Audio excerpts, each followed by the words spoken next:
Good morning, bonjour. I don't speak French, unfortunately, but I'm glad we have an English language stream here, which helps me a lot.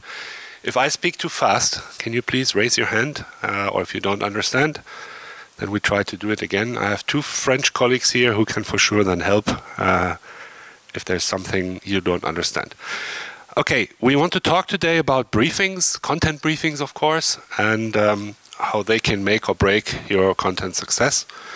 I promised just one slide about TextBroker, and I think this is under the motto of why can we speak about briefings. We've written over 10 million articles since TextBroker exists worldwide. We have over 350,000 registered authors that write for us, not every day, but every now and then. Some more, some less. We have over 100,000 orders and therefore over 100,000 briefings every month that our customers ask for. France is, by the way, the third biggest country that we have after the US and Germany. And we can do this whole business in over 30 languages, in which you can get unique content with, of course, unique briefings for your websites or for your business. Alone in 2017, we've written over 300 million words. So a lot of briefings, a lot of experience in this area, and I want to share a little bit of what works and what doesn't with you. Basically, the way how we see this is that every one of you who wants to be found on the internet, because if you have a shop or you were in an agency and your clients want to be found, you need a mix of content on each of the sites. This is an example of a shop, basically. So they need a lot of product descriptions, which don't have to have the highest quality, but they also need other types of content, up to very high quality content for which they don't need that many. And maybe if you're international, you also need this in many different languages. And the key here is you need specific briefings for each of these text types in order to get what you're asking for. So how to do these briefings or how to not do these briefings is this. I think we all agree. If you write to your writer, write me something, what will happen? He will write you something. But whether you like that or not, or whether that meets your expectations, is a very different question. And you might think, well, yeah, of course, that's clear. This happens on our platform, this kind of briefing. This is a write me something briefing. So don't think I'm talking theory, this really happens. Here's another one. And of course, nothing good comes out of this. Therefore, let's look at how to do this better. And I think the very first and most important rule is this. Everything you have in your mind about your content, about the text you want, everything that sits up here that you want, you have to tell your writer. Because how else should he know? So that's probably, we could stop the conference here. That's the most easiest learning. Of course we won't, but you need to express what you want in all details. Everything that's in your head has to go into your briefing. But of course there are a few things you should look at. Be logical, that's the first one. So look at this briefing here in that colored box. This text is aiming to be the best text in the web for this topic. Please use exclusively H1, H2, H3 information given in the briefing. And please note that all keywords must be included in the given quantity. And furthermore, the word count for each paragraph is mandatory. Well, that's a little bit too narrow. It is trying to maximize several things in one thing. Imagine you are the writer and have to do this. You're going to go completely crazy. And your whole creativity around writing content will go away. Therefore, don't make it too complex. Don't try to achieve several things in just one briefing sentence, basically. Don't request things that are controversial. The keyword quantity is a minimum quantity. Keyword should appear in the text exactly as stated in the briefing. But please don't use them too often. And then further down it says, use Paris 5 times, and one time of these 5, please use Paris with children. That's controversial. It doesn't fit to what they say before. And that, of course, drives any writer crazy.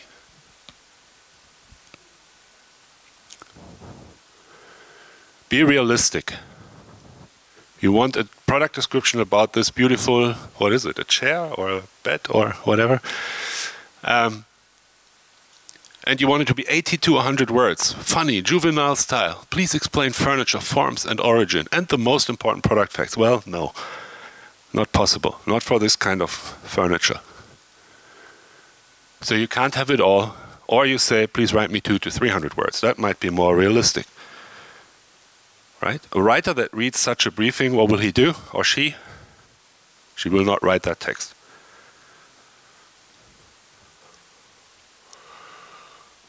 Well, if you only want to pay the author little money, then don't give him a briefing that is 3 pages long.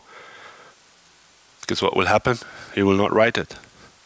It's not worth his or her time to even look at the briefing, and then let alone to write the text for a few euros. For a few euros.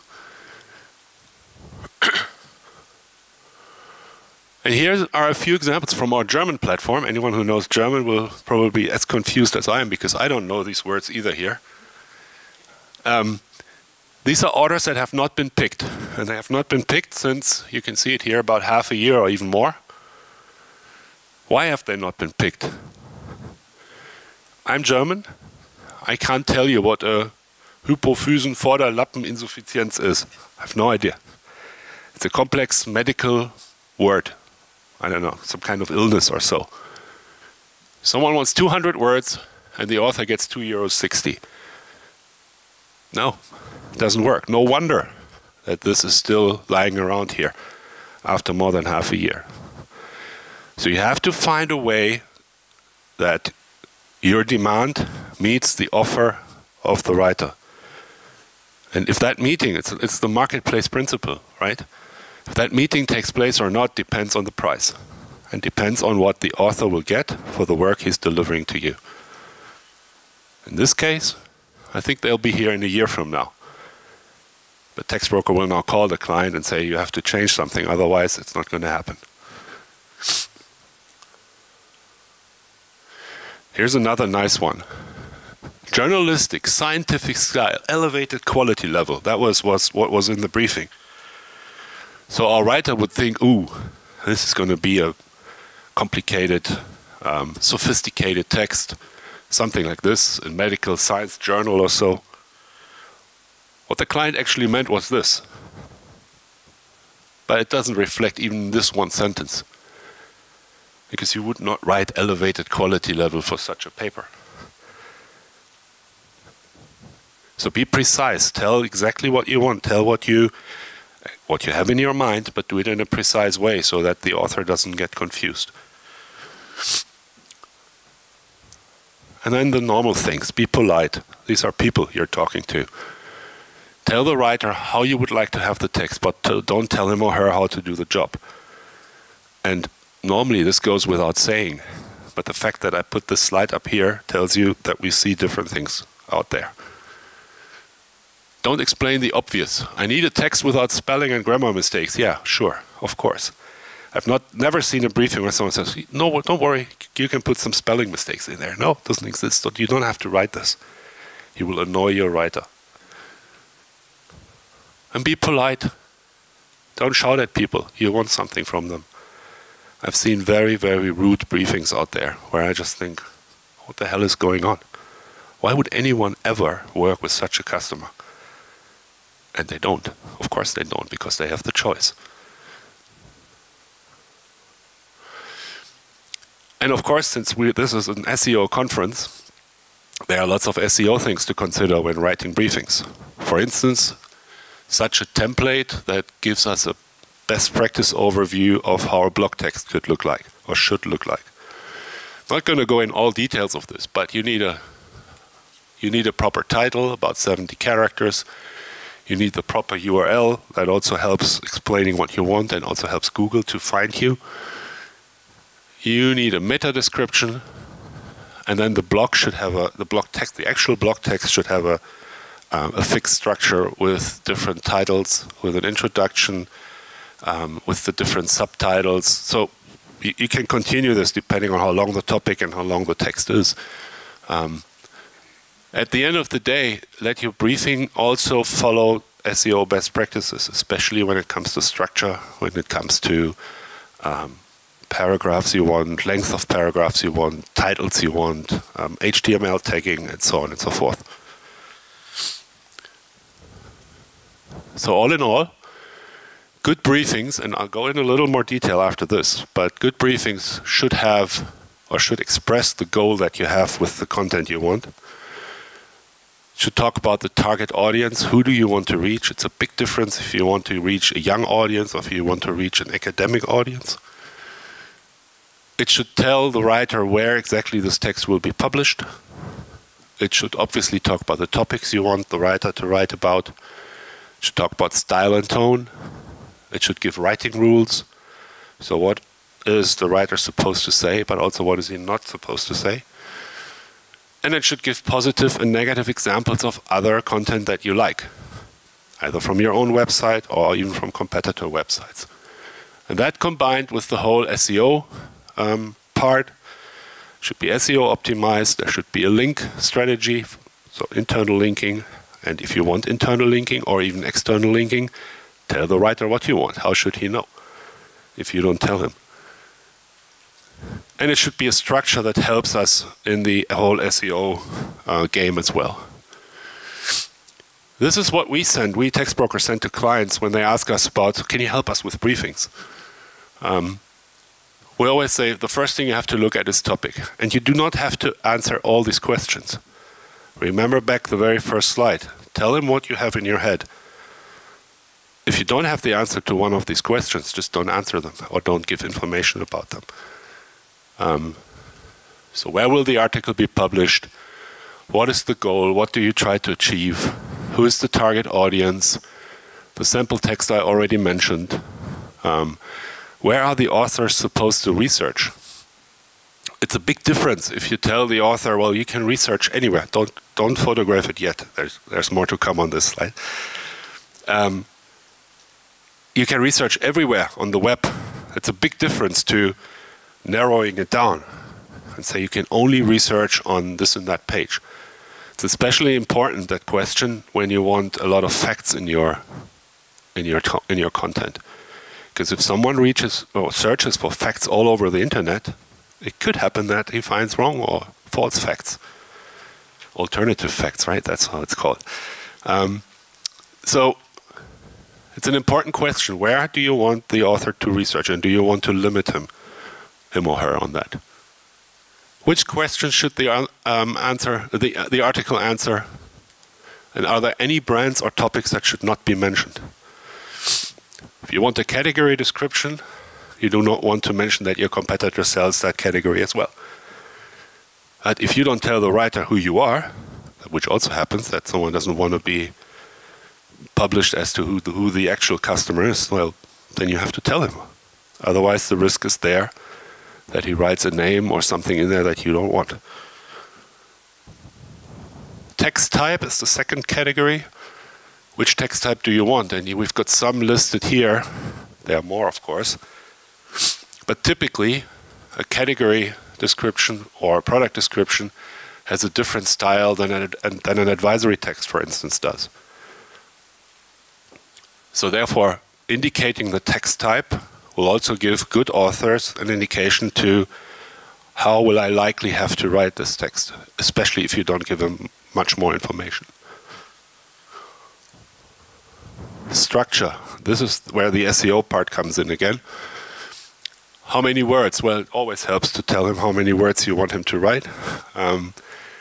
Paragraphs, headlines, structures, content per paragraph, length of paragraphs, any list you want in there, meta titles, meta descriptions, call to actions. If you know what you want, write it in there. If you don't, let the author do it.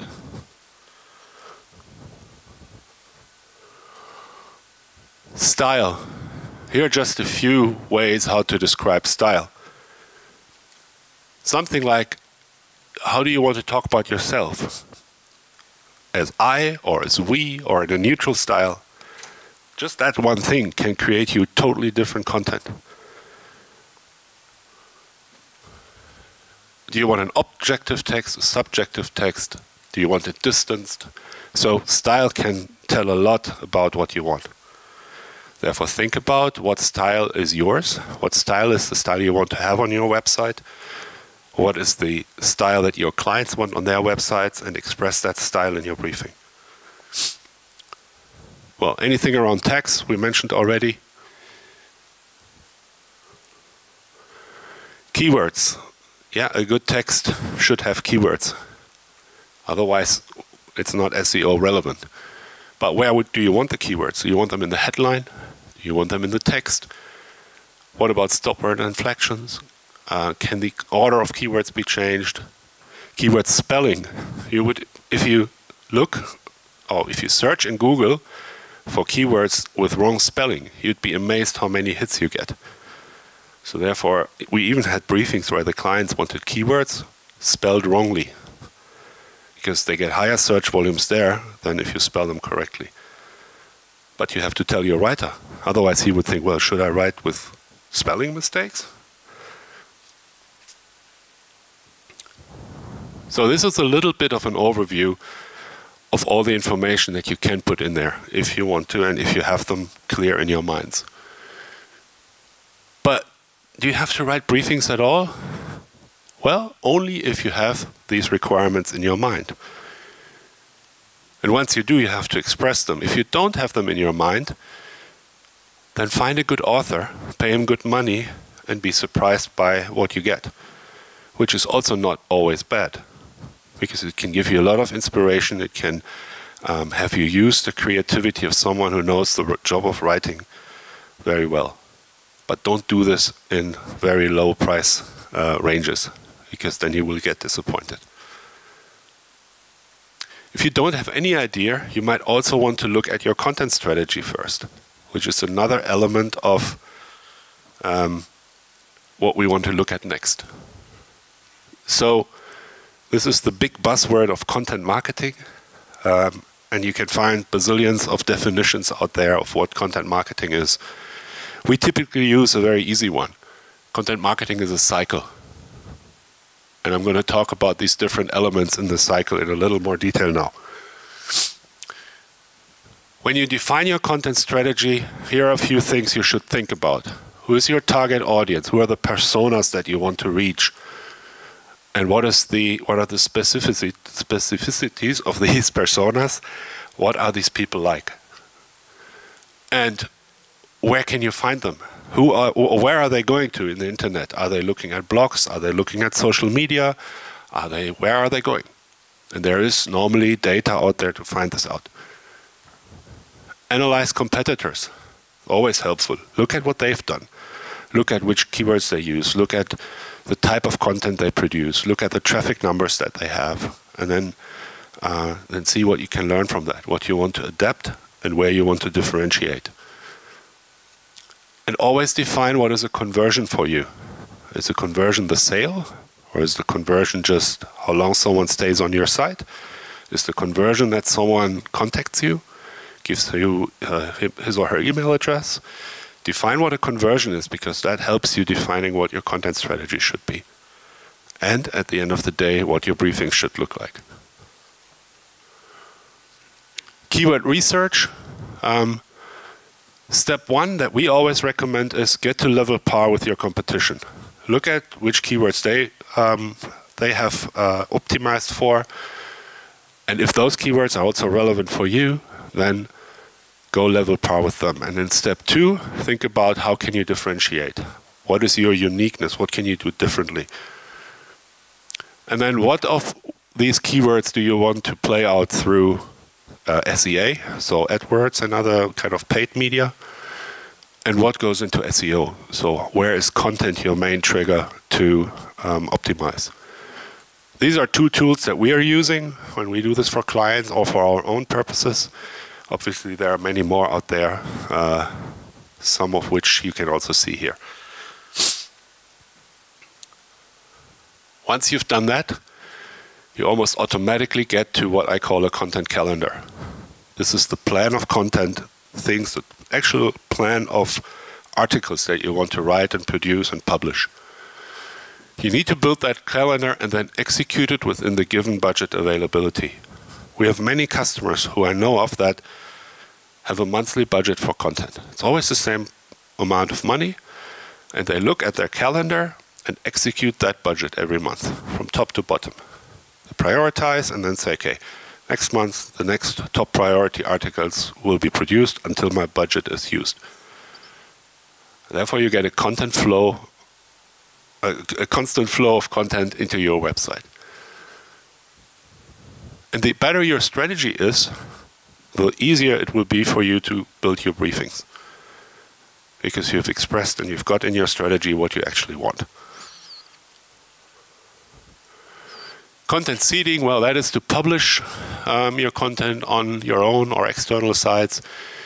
Think about a good external linking concept. You've probably seen one of the gold sponsors here, TextBroker is partnering with to help you do external linking, to help you get the right content for those links that you will produce. Obviously, you have to ensure that your website is also technically set up the right way. Because if you have got technical issues, Google might still penalize you, although you have got very good content. This is not the area I will talk about, but also something you have to look at. And then last but not least, everything's measurable. You can control your success. You can see what has worked and what hasn't. And that's where the whole thing becomes a circle.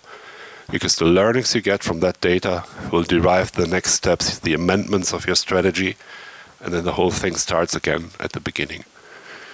Again, here are some tools that we know or that we use to do this for our own website, that we know our customers are using to get almost every data you can imagine to follow what people are doing on your website, to follow what content they are reading, and what they do with it.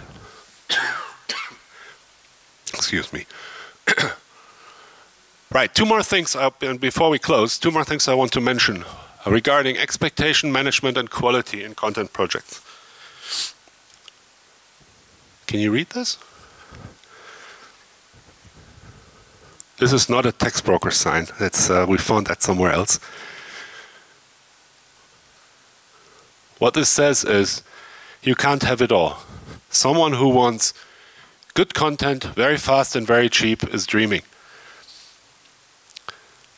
Someone who wants good content, but very cheap, well, that's a hard challenge. One thing is for sure, it will take time to deliver it. Sometimes it's not possible. Someone who wants it cheap and fast will for sure not get the best quality. And someone who wants it good and fast will have to pay more money. If you want 1,000 texts within 1 month, then we will have to pay our authors more money. Because we will have to tell them, look, you have to take the extra mile and write more text in a very short time, and therefore you get more money. If you want the same 1,000 texts in 5 months, I can go to my author and say, look, here's a client that will order over a long period of time, so it will secure you jobs. Therefore, you have to pay. You have to accept a little less payment than normal. Right? Therefore, everyone who wants it good and fast will have to pay more money. And don't try to have it all. Just doesn't work. Not with TextBroker, not with anything else you want to order as a service. It's not TextBroker specific. And the second thing, quality control. Imagine you've got one of these prizes. Congratulations. You must be a really good writer. Someone who's really high quality, knows a lot about his subject, and knows how to express him or herself. If you now get asked by Le Monde or the New York Times or any one of these really high quality newspapers to write a guest article, do you think that this article will be published without quality control? If you write a text for Le Monde, do you think Le Monde will just publish it? No. They will always quality control it. Therefore, don't think you would have to, don't think you can avoid quality control with text broker authors or with other authors from whoever or wherever you source them. You will have to quality control them as well. So the process from briefing or engaging authors, uploading the orders, here it gets written, has to include a proofreading element, an editorial element. Otherwise, you're missing a very important step. The bad news about this is it takes time. It's not something you do within a nutshell. TextBroker can help you with this by taking over the service if you want us to. But don't think you can put content on your site that you haven't quality controlled. Someone has to do that work, either you, or if you want us to do it, we can do it as well. But don't do it without quality control. Okay. Here comes the muck question. Anyone who gets closest to the answer, to the number here, and the TextBroker employees are excluded. Who gets closest to this number gets the muck. So how many words have TextBroker authors written in France in 2017? We take your guesses. 300 millions? 200 million? 300. 300, okay.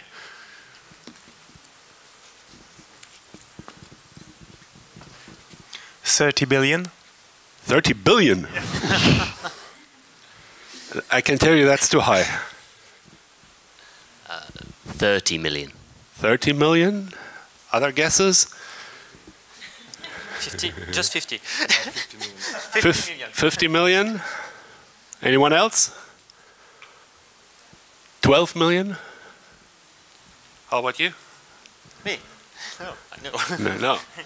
I look at you. 100 million? 100 million. So we had one with 30 and one with 50. Who's going to get the prize? The 30. Okay, you had 30. Congratulations. 36,786,139. That is what has been written in France in 2017. Okay, thank you very much for your attention. Happy to take some questions.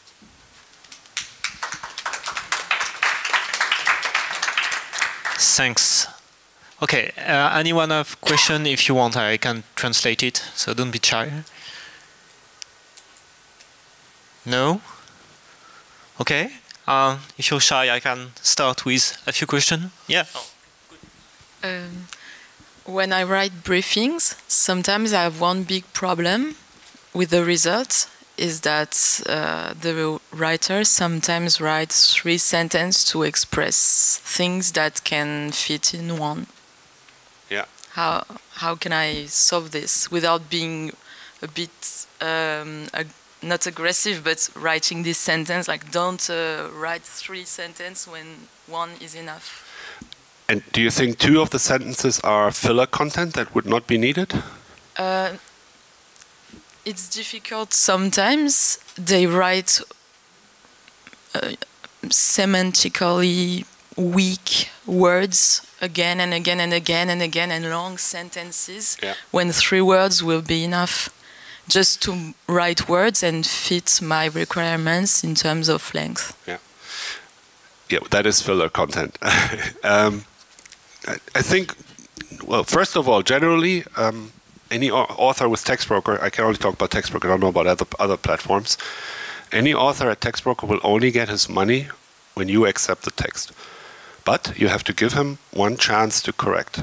So I think what my recommendation would be is to give the author very clear feedback as to what you want him to change, him or her. And then he should get the chance to make these changes, and if that doesn't work, you don't have to accept the text, then you don't have to pay and he wouldn't get money. And you can then look at other authors and build other authors who are better at doing this. It's a learning process. It sometimes doesn't happen at the first try, because also when you have regular orders, you need to get used to each other, you and the writer. And that normally works, that over time they know what you want and they know what you don't want. But if it's a hopeless case where it doesn't work all the time, then ban that author from your list and try another one. No specific recommendation for the briefing? Well, normally briefings say don't use filler content, be precise, all that stuff. But it's sometimes hard to execute that because if someone wants to reach the number of words, then that's not good. That's not what we recommend. But does it happen? Yes, unfortunately. Any other questions?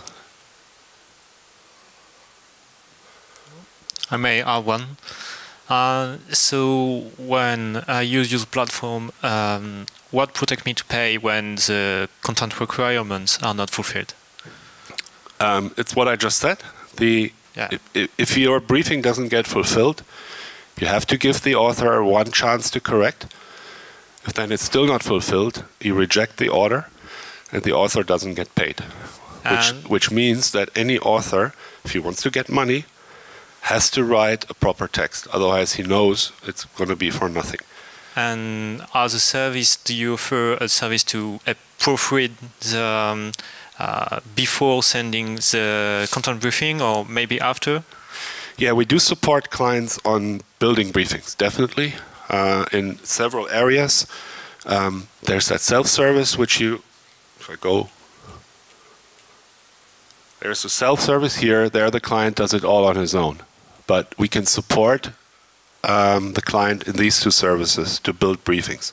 So one thing you could do is send us your briefing, and we'll look at what do we think should be added, or is it okay, or anything that we suggest for your briefing. So yes, there is support that we can provide where we just give our experience into your briefing.